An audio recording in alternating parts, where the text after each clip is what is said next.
Child went to say goodbye to mother. When he said this, they stopped the funeral. Little David would see his mother for the last time. Her funeral, as bad as it was already planned. She was far too young. But when David went to visit her with his aunt, something remarkable happened. David said something strange. He repeated this several times. In reaction to this, it was decided to cancel the funeral. Rose and little David were the last of the guests to make their way past the coffin with David's late mother in it. The boy was still too young to know what was going on, so Rose tried her very best to stay strong for him and not cry her eyes out. The sun beamed over the graveyard. Normally it would rain at this time of year, but not today. Rose took this as a sign. Her sister was watching over her. She took David in her arms and walked over to the coffin. She wondered how her nephew would react. David was restless. He couldn't understand why everyone was crying. He looked at his mother with worry in his eyes. He opened his mouth and said something to her. Rose couldn't believe what she was hearing and yelled for the undertaker. Haley was a loving mother to David. They did everything together. She loved him so much it hurt. There is a saying, "I love you so much I would die for you." And in this case, that actually happened.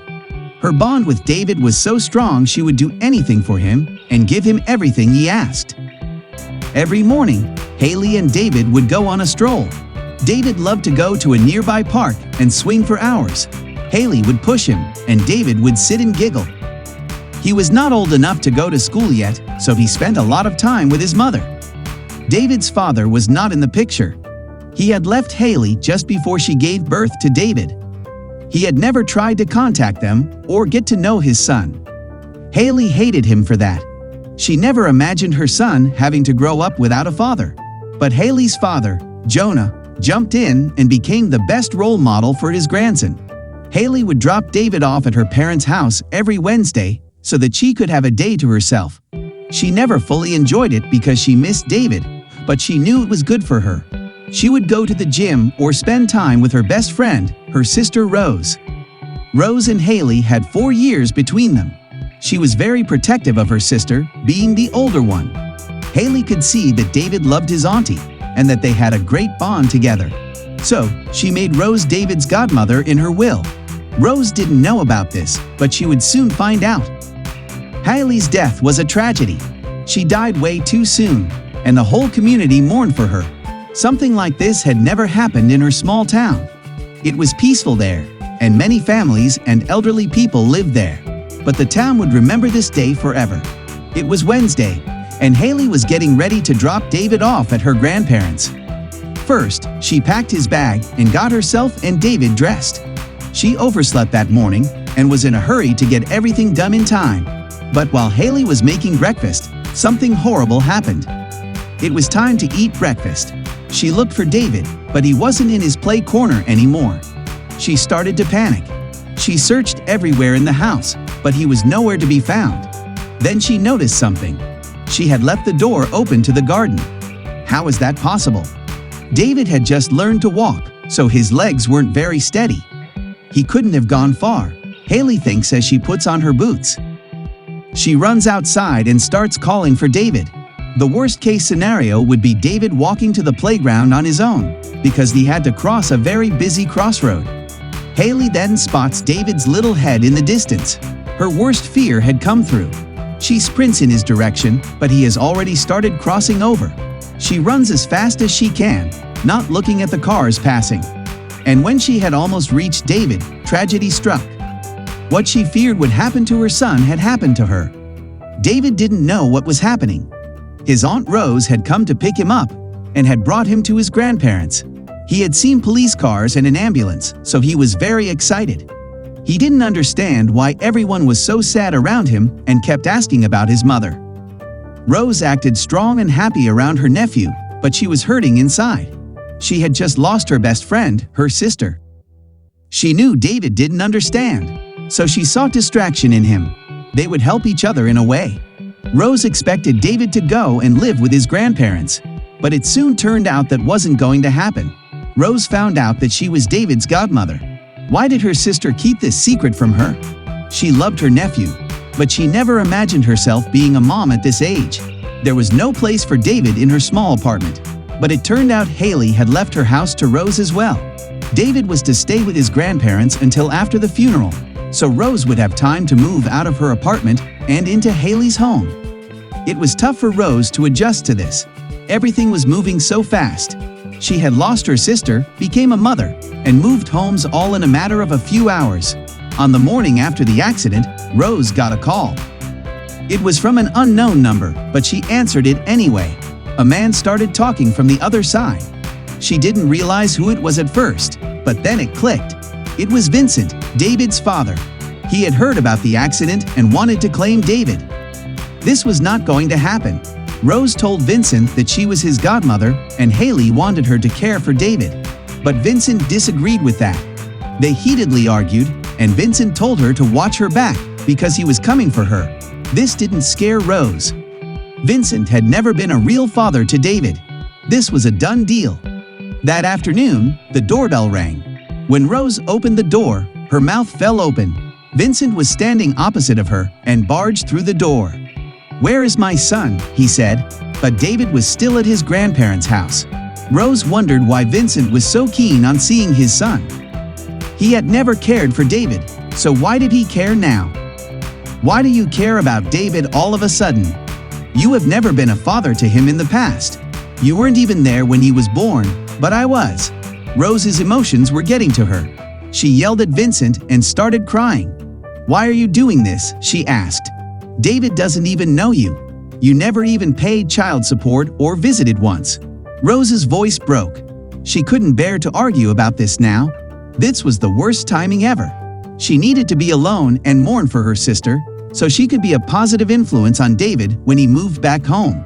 She asked Vincent to go home and let her rest until after the funeral. But this was not over yet. She went to her grandparents' house the next day to tell them about what had happened, but she heard a familiar voice when entering the house. Vincent had beat her to it and sat on the couch in the living room. David played in front of him and smiled when he saw his auntie. He ran to her and gave her a big hug. "What are you doing here?" Rose asked Vincent as kindly as possible. She didn't want to upset David. Vincent told her the story he had told her parents, but a lot about it wasn't true. He claimed Haley had kicked him out of the house and kept David away from him, but that was all lies. Rose was full of emotions. Her voice trembled. "How can you lie to my parents like that?" Rose tried her best to explain everything to her parents, but Vincent kept interrupting her. He denied his allegations, but her parents knew better. They had never trusted Vincent, so why would they now? They kicked Vincent out of their house and told him not to return. But Vincent was persistent. He wouldn't give up that easily. Rose had to be careful. She called the undertaker and gave an explanation of how Vincent looked. The last thing she needed was for Vincent to crash the funeral. The funeral is in 3 days. After that, David will be her responsibility. This scared Rose. She hoped that her maternal instinct would show up and she would just know what to do, but she couldn't be sure. So she decided to look through her late sister's things. Maybe she could find her sister's diary. She knew it wasn't ethical of her to read her sister's diary, but she saw it as research. She hoped Haley would describe how she disciplined David or anything that would help her raise the boy. Rose found a little red book and opened it. This is it. She starts reading and tears up. She misses her sister. Haley wrote about the fun times she and her sister had, and how perfect her little boy is. She also wrote about Vincent, how he never returned her calls and never even mailed a happy birthday card to his son. If he didn't want anything to do with his son then, why now? Rose finds this shift in behavior strange. She wonders if Vincent has an ulterior motive. Maybe he wanted to get money from the government or help around the house. But that would never happen. Not as long as Rose was in charge of David. She went to the police station the next day. She figured that would be the wise thing to do. But the officers told her that she needed proof. All she had now were accusations. But that wouldn't last long because Vincent was waiting for her at her doorstep when she returned. She invited him in. She told him that she had been to the police office today to inform them about his latest actions. Vincent turned pale as he heard the words police office. Rose frowned and asked him about it, but he got up and left in a hurry, not saying a word as he walked out of the door. Rose hoped that would be the last she saw from him. But not a minute later, the doorbell rang again. Back Aga. Rose couldn't finish her sentence because it wasn't Vincent who stood in front of her door. It was a police officer. They had looked into Vincent and found some worrying information about him. It turned out that he drove the same car as the one that had hit her sister in that freak accident. Rose couldn't believe what she was hearing. How is it possible that Haley and David never spoke to each other, and yet he was the one who hit her with his car? The police officer continues, they had been looking for the owner of the car but failed. And now that they know who the car belongs to, they asked Rose to help them catch Vincent. She agreed but told them she had informed Vincent about her visit to the station and doubted if he would ever return. They came up with a plan. It was possible that Vincent felt guilty and would show up at the funeral to pay his respects. If that were the case, the police would be informed immediately. Rose told the undertaker and her parents the plan so everyone knew what was happening. The funeral was tomorrow, and Rose dreaded this day. She couldn't believe that this was all happening at the same time. But tomorrow would be the day everything comes to an end. It was the morning of the funeral, and Rose was sick to her stomach. She wanted this day to be over quickly, but she also wanted to be present at the funeral and say goodbye to her sister. She met her grandparents at the crematorium and took David in her arms. They would start the ceremony by saying some words about her sister. It was a small ceremony. Rose and her parents spoke a few words about Haley. What a good mother she was for David, and how she had left this world way too soon. Rose was on edge for most of the time, looking around her to see if Vincent had decided to show up. But he wasn't at the ceremony. Maybe he would come to say goodbye at her coffin. After the ceremony, there was time to say goodbye. Everyone formed a line, and they could walk toward the coffin to say something. It was an open casket, and Haley looked peaceful in it. Rose suddenly sees two police officers walking through the room. She wonders if the undertaker had called them because he had seen Vincent in the building. But Rose decided to let it go and focus on herself and David. This was an important time for him to get some closure. It would also be the first and last time he would see his mother again. David was still too young to know what was going on, so Rose tried her best to stay strong for him and not cry her eyes out. She wondered how her nephew would react. David was restless. He couldn't understand why everyone was crying. He looked at Rose and she smiled at him for comfort. Rose and David were the last of the guests to make their way past the coffin with David's late mother in it. He looked down at her with worry in his eyes. "Mom asleep?" he asks Rose. "Yes," she replies, not knowing what to say.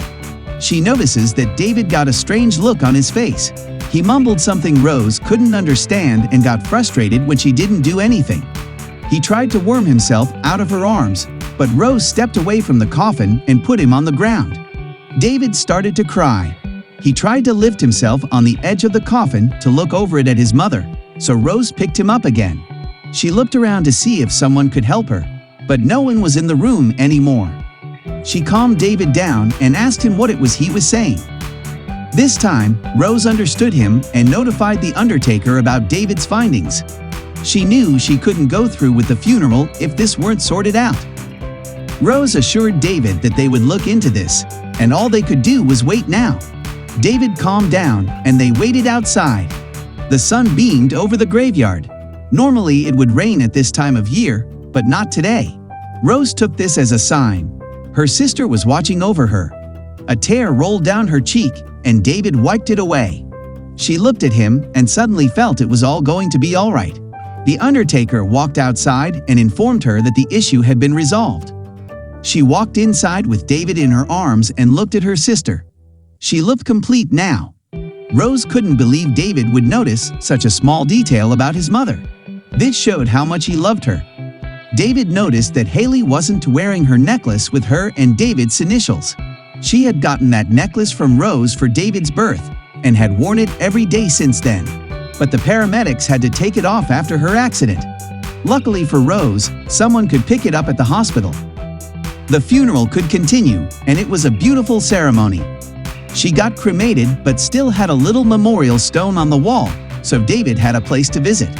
Rose went to her parents' house afterward to pick up some of David's things and suddenly thought about Vincent. She hadn't seen him all day. Her parents told her that Vincent did show up, but the undertaker noticed this and notified the police immediately. This way, it didn't disturb the mourners, and the ceremony could continue without trouble. Rose was happy to hear this. They could finally let this all behind them and get some closure. What did you think of this story? Let me know your thoughts in the comments. Like the video and subscribe. See you next time.